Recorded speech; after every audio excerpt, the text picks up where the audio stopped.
envoyé par la suite dans la ville frontière de Ganzhou, à l'extrémité ouest de la Grande Muraille, avec mon oncle, pour y faire mes classes.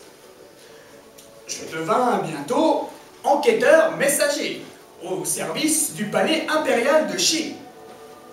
À ce titre, j'accomplis diverses missions pour le Grand Khan, tant en Chine que dans l'océan Indien.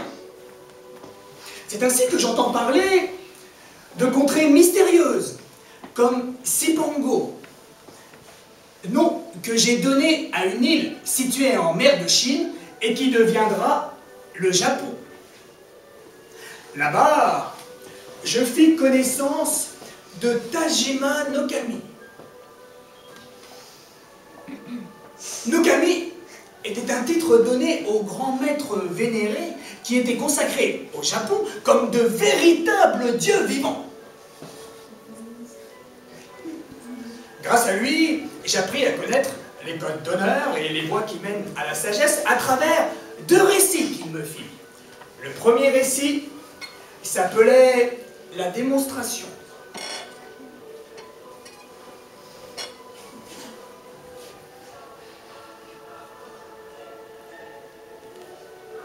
Un jour, un Ronin, samouraï sans maître, rendit visite à Matajuro Yaju, l'illustre maître de l'art du sabre, avec la ferme intention de le défier pour voir si sa réputation n'était pas surfaite. Le grand maître Yaju répondit au Ronin que le motif de sa visite était stupide et qu'il ne voyait aucune raison de relever le défi. Mais le Ronin était bien décidé d'aller jusqu'au bout. Et afin de provoquer le maître, il n'hésita pas à le traiter de lâche. Mais le grand maître Yaju n'en perdit pas pour autant son calme. Il fit signe au Ronin de le suivre dans son jardin. Là, il lui indique le sommet d'un arbre où se tenaient 2 oiseaux sur une branche. Sans cesser de les regarder, le grand maître Yaju prend une profonde respiration,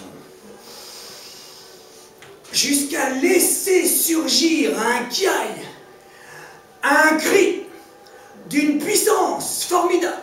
Ah! Wow!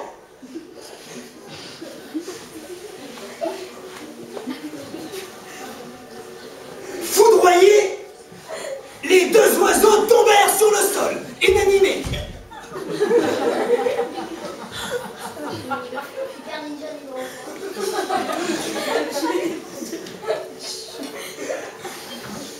Qu'en pensez-vous? Demanda le maître Yaju au Ronin qui ouvrit des grands yeux.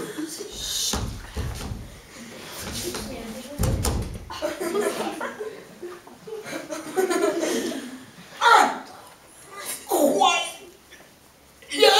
Et balbutia le Ronin, visiblement ébranlé, comme si le cas l'avait lui aussi transpercé.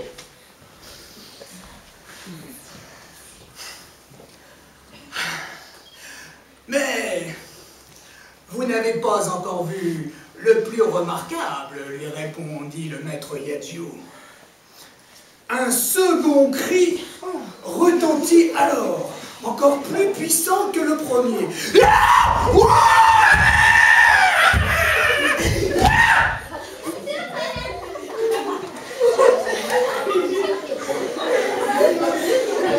Et cette fois-ci, les 2 oiseaux battirent des ailes et s'envolèrent. Le Ronin aussi s'envola, à la fois de terreur et sans doute en écoutant sa prudence. Tajima no Kami se mit à rire en voyant mon air ahuri.